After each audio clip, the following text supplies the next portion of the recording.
everybody, I'm back from my short hiatus. Hope you had a great full moon. Oh man, this is great.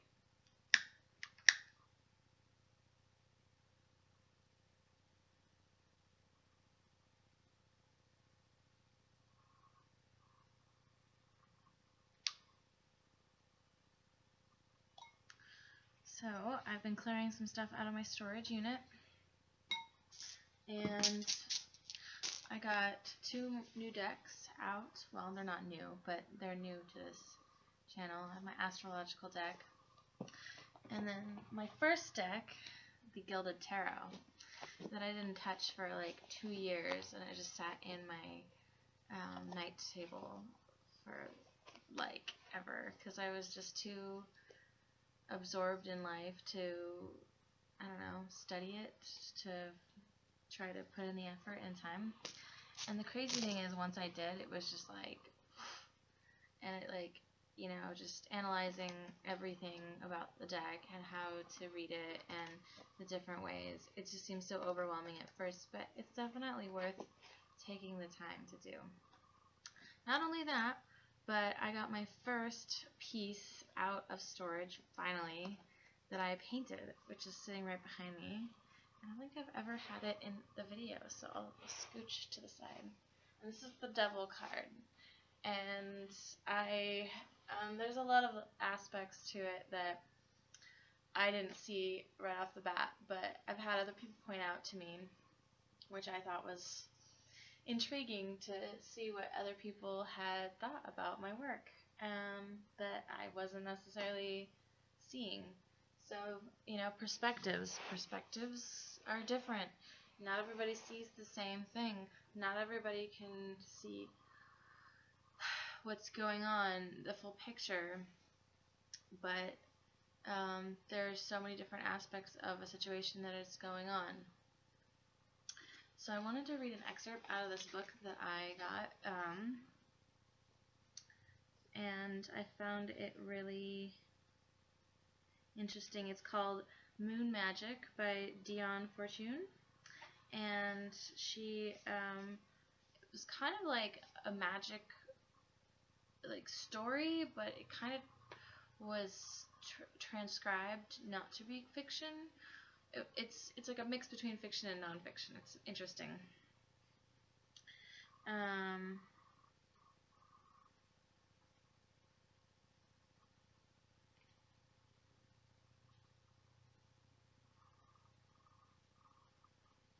Trying to look for the passage. Forgive me.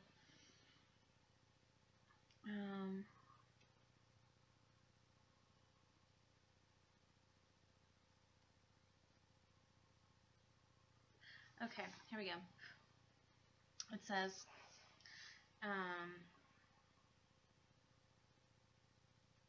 the Hermetic path alone is a way of completion. By the Hermetic path alone, it is possible to attain a goal, and those who go by either of the other paths can make progress, but their evolution will not be complete in that incarnation, but must come back to master other paths. The Green Ray, or the pagan path, is for the primitive type of soul that is not yet evolved intellectually, the children of nature. Equally, it is a corrective for those in whom civilization has deformed the soul and who needs to stress the undeveloped in order to bring about balanced development. Upon the green path and upon the mystic path will be the pathologies of civilization, in addition to those whom the green ray or mystic path is proper for their evolutionary stage, receiving curative treatment to bring them into equilibrium. In the Hermetic are all 3 paths in equilibrium. The choice of paths depends on a soul's development in evolutionary time, or upon the abnormal bias given it by the constricting influences of a false sense of civilization. Some souls are made rebels by civilization, and some are made cripples. The rebels are dealt with in green pastures, the cripples in quiet chapels.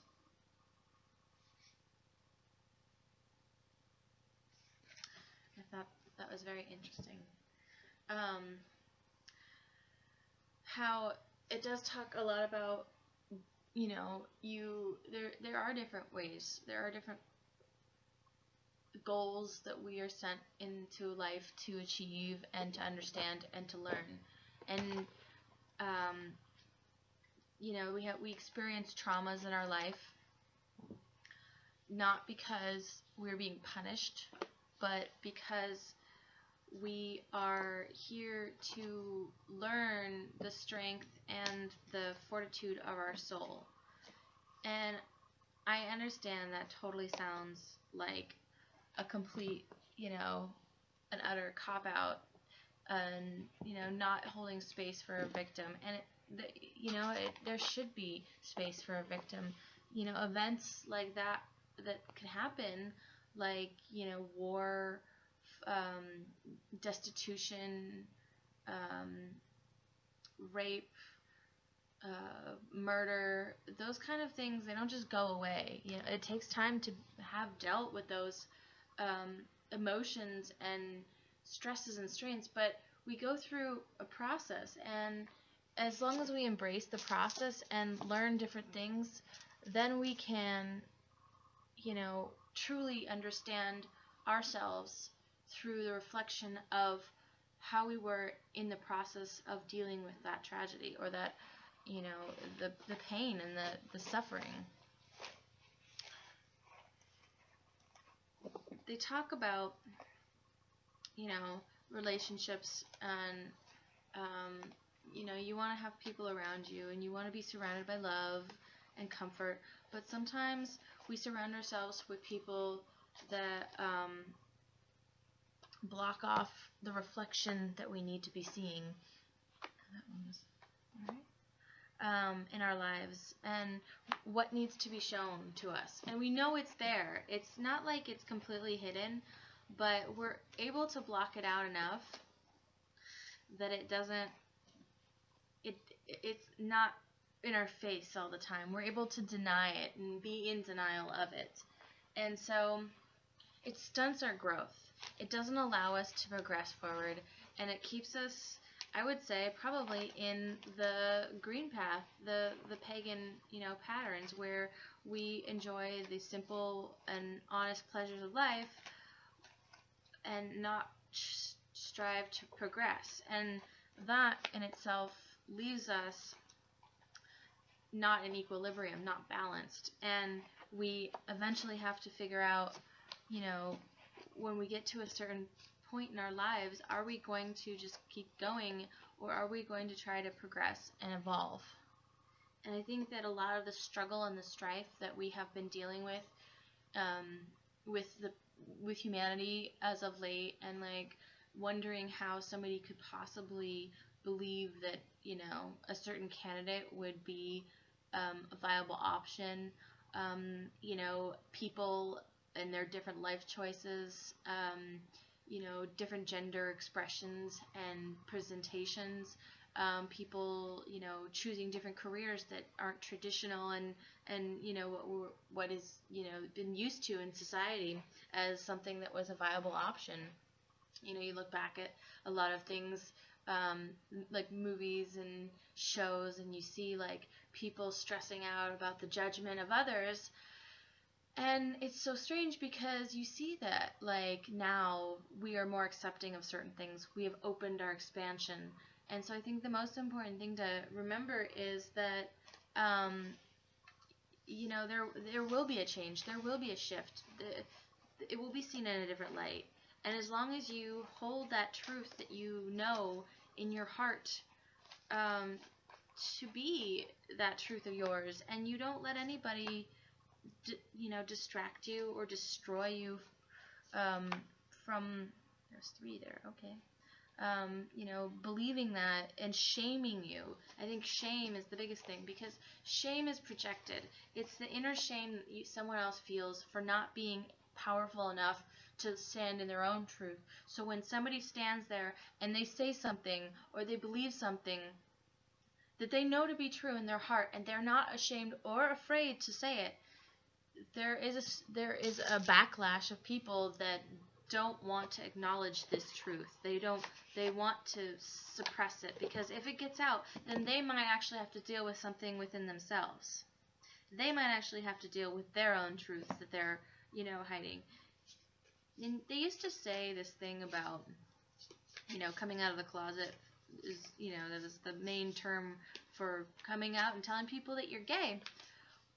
We all have a closet that we're hiding in. We all have something that we don't want to be aware of. We're not acknowledging in our existence and in our life.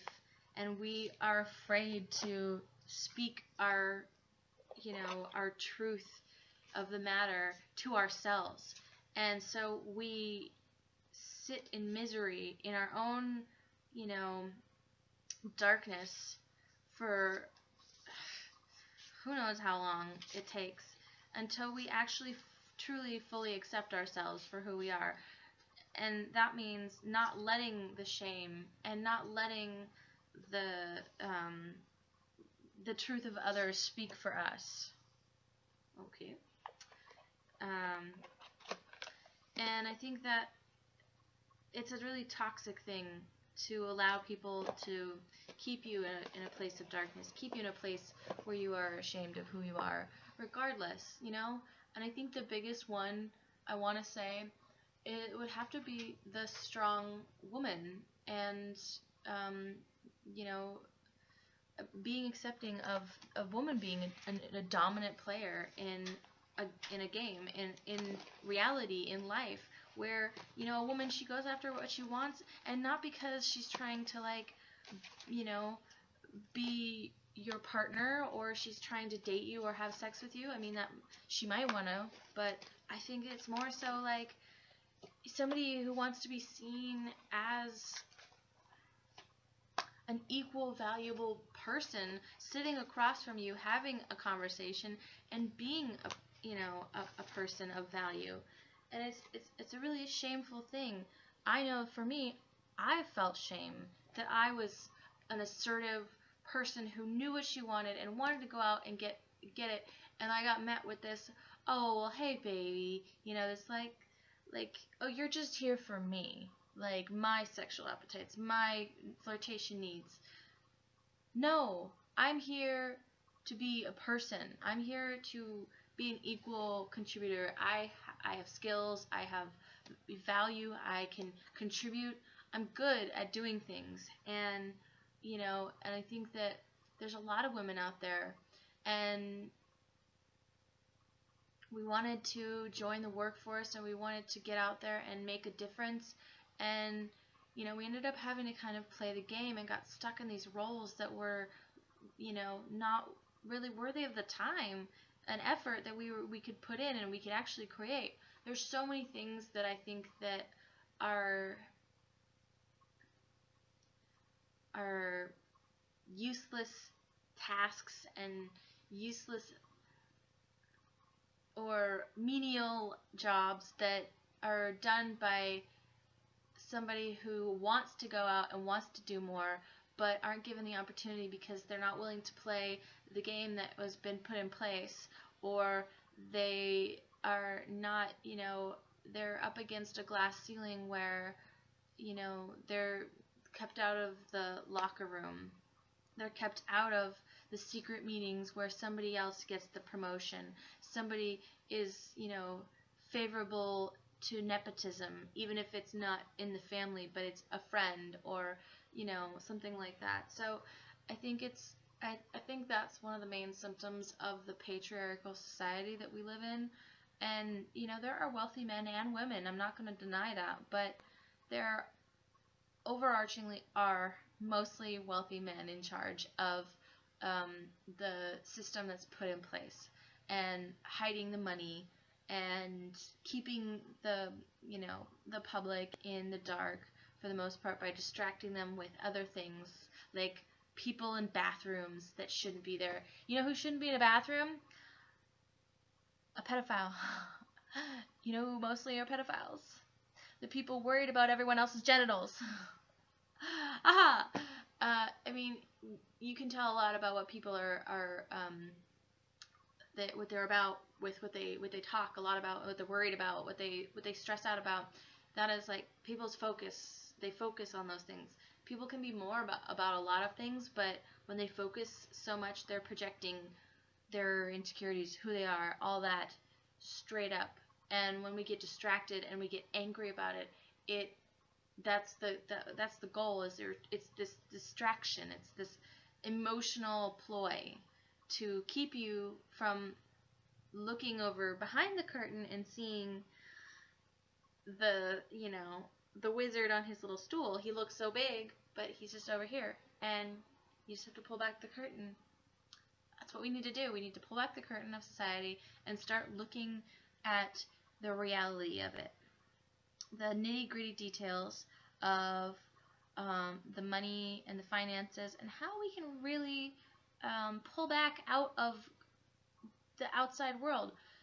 They always talk about the United States and not, oh, we need a president who's going to be able to handle the foreign policies. Well, that's only because we've created all these issues and all these wars and all these things so that we would have to have somebody who was good at world politics. I think we need to go in the corner for a little while and just think about what we've done and just kind of, for a little bit. We need to fix ourselves as a country before we can continue telling everybody else what they need to do. It's very, very important. Globally and individually. Before you can help anybody else, you have to put on that mask and pull the cords, like on the plane. Remember? Before you can help anybody else, you make sure you have the oxygen. Alright, so, why am I not surprised? I'll hold up my new deck for you guys, because it's so pretty. It's so pretty.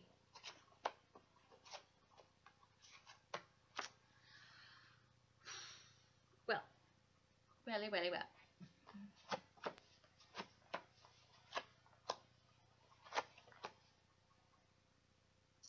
So, for the beginning of the week, we have the King of Cups reversed, we have the Ace of Pentacles upright, and we have the Strength card reversed. So, here's Mr. Pentacles. It's such a pretty deck. I love it. And it's so royal. So, the King of Cups reversed is kind of somebody who can be an emotional manipulator. They read people's emotions really well, and they can use that to their advantage. Their intentions are not always pure. They kind of want something out of you, and they're able to use the emotional component of their inner well to get what they want, and it's not always a good thing.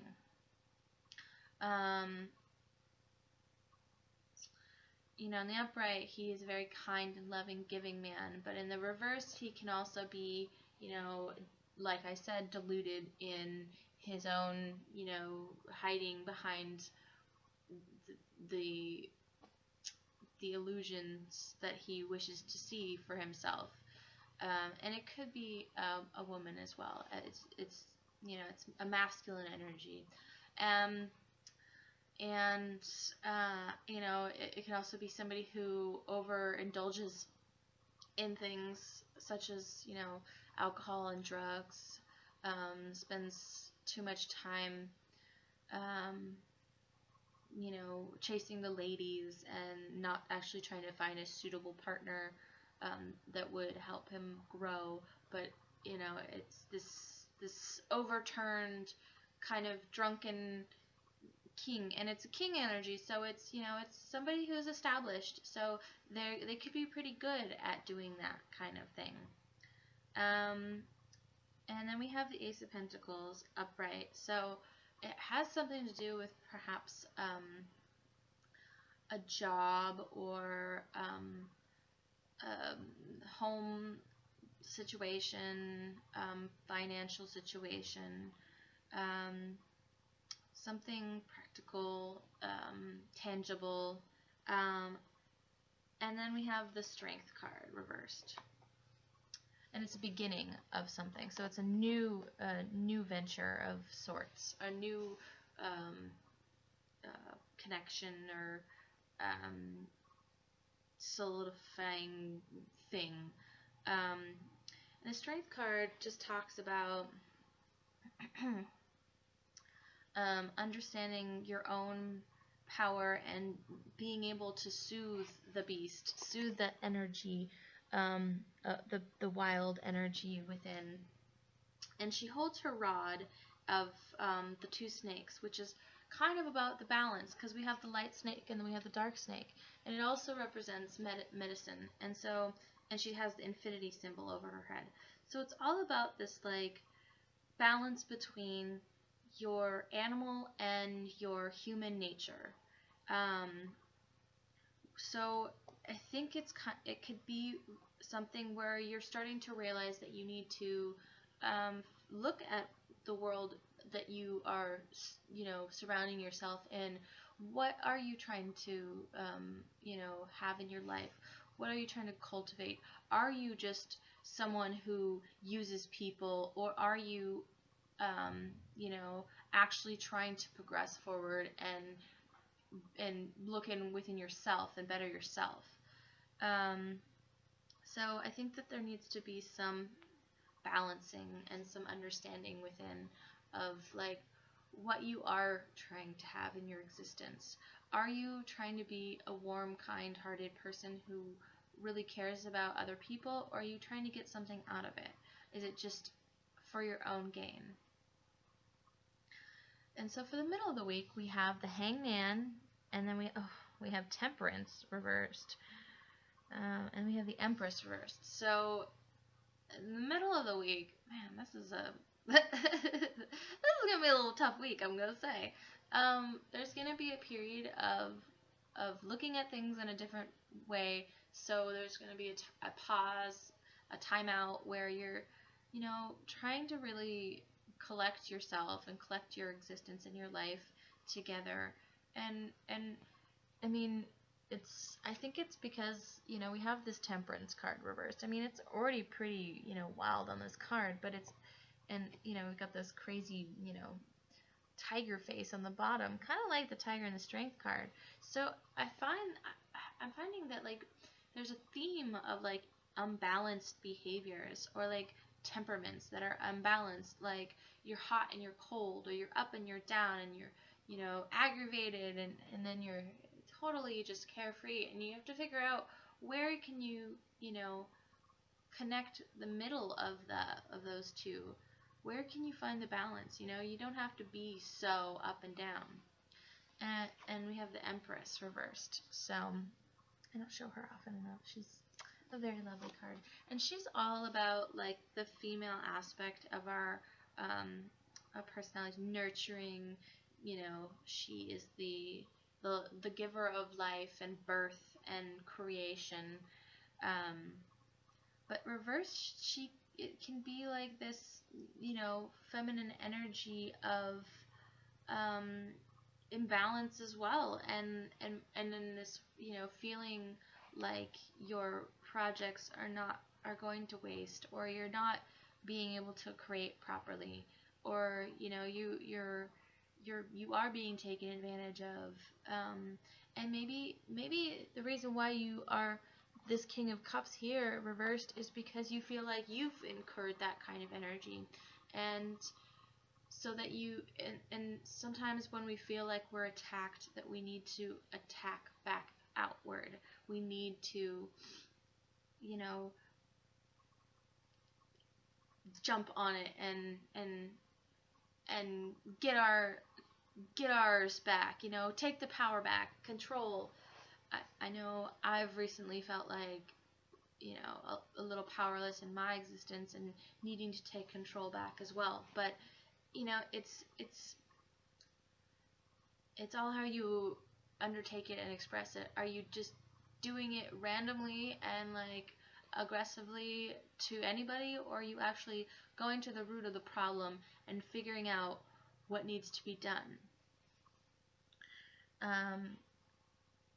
And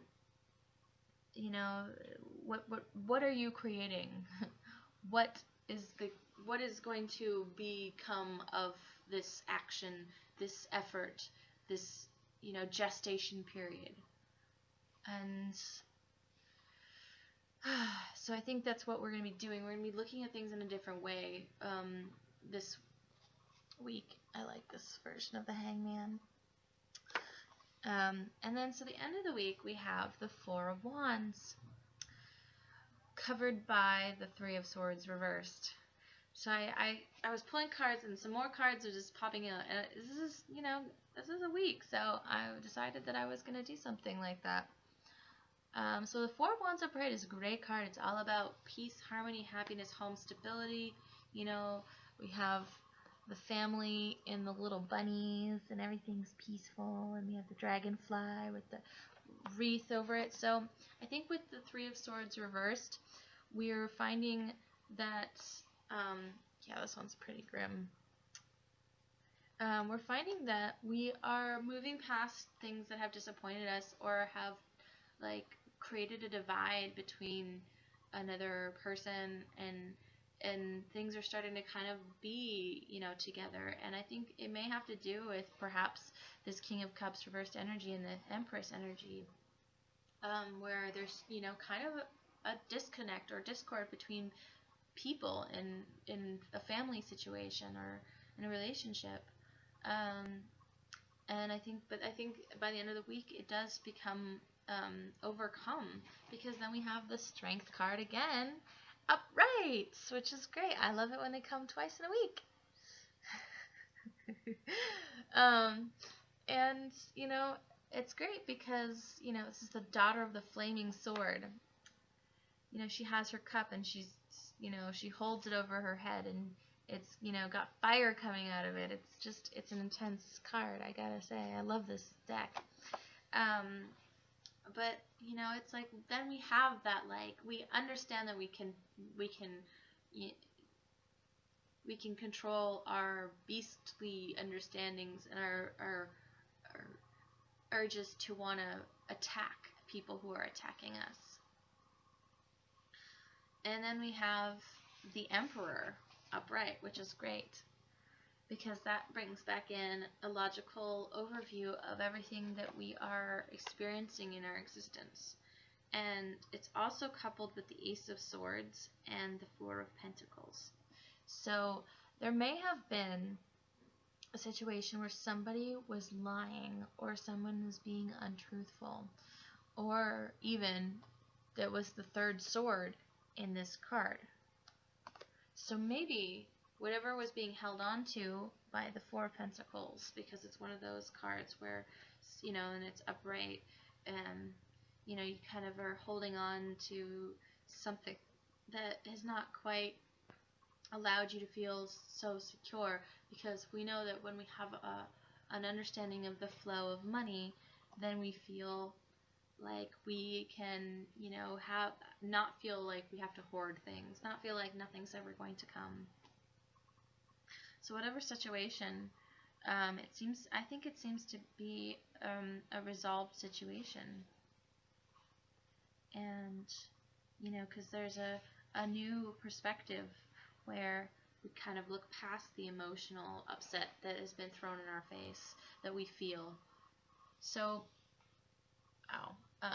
the overall understanding of the week and the cards is the Page of Pentacles reversed. So it's about keeping our eye on what we are building, the tangible, slow build that we are, the foundation. The Judgment card reversed and the World reversed. So something is coming to completion, but it's important for us not to make any judgments about it, and we need to let it go. We need to let it pass, and we need to look at it with a perspective of logic instead of how maybe someone has hurt us. We need to look at it as, well, we still have all this stuff in our lives, and we still have things going on. Alright, so I'm going to try to do all these next cards really quickly so it's not so long. Okay, so we have the love cards. We have the Five of Cups reversed, which is is overall understanding. The Empress, again, reversed.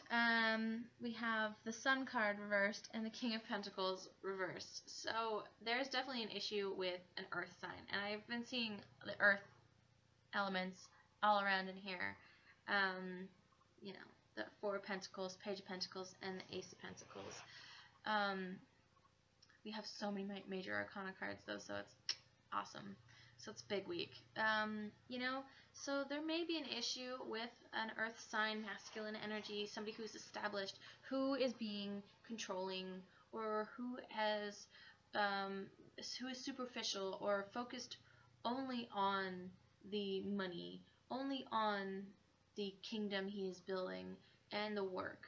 And to live you know, an equilibrium life, we have to balance. We have to have, you know, the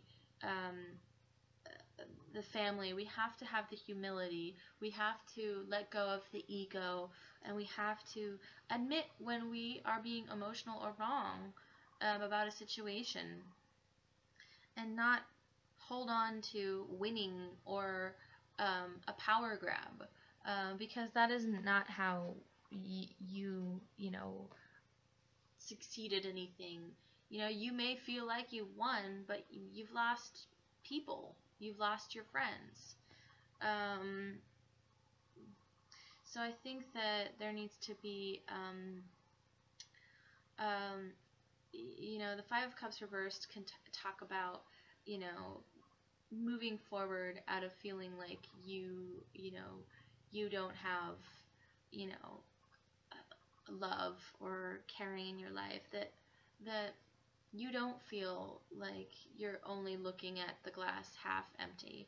You have a full example of love and friendship and happiness in your life, and that you can create things. So we have the Taurus card, which is interesting because this is also an earth sign, and we have several planets still in Taurus, like Mercury that just went direct, and Venus, which is about to go into Gemini, but still in Taurus right now. And this is all about what you value. What are you cultivating?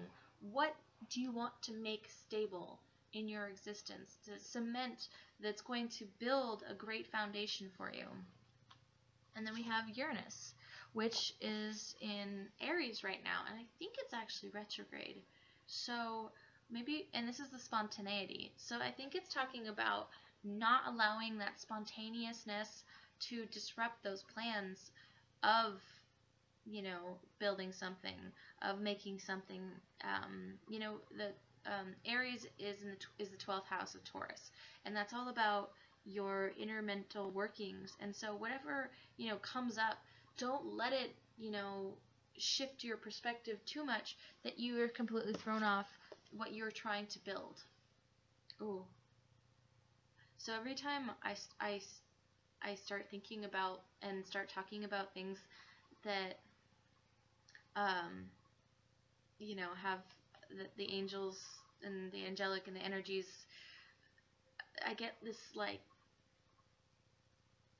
ringing in my ears, and it's been happening more and more as I've been studying this, but I just got that, so that was really cool. It's an experience.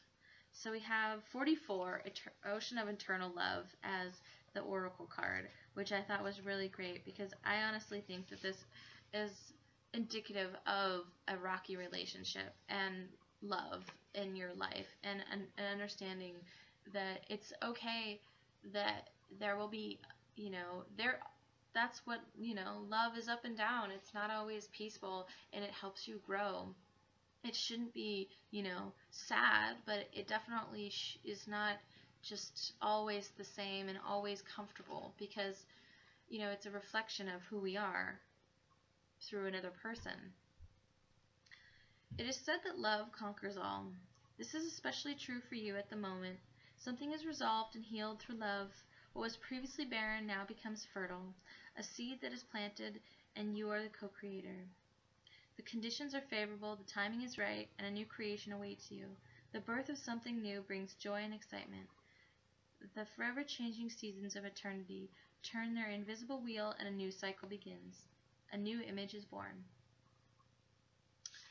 So, and that's funny because we have the Empress twice here, and that's all about, and when she's in reverse, it's barren. It's hard to create things because there is no, you know, it's, the temperature is not right. You know, there's lots of different conditions of, you know, of creating a optimal space to gestate something.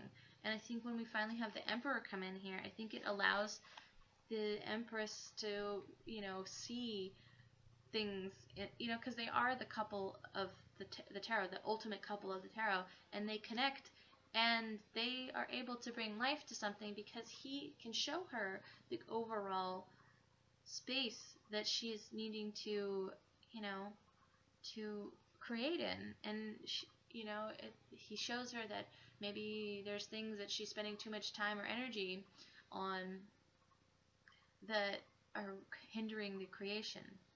And I don't mean this as just, you know, man or woman, but it's just the energies, you know. A man can have a feminine energy and a woman can have a masculine energy.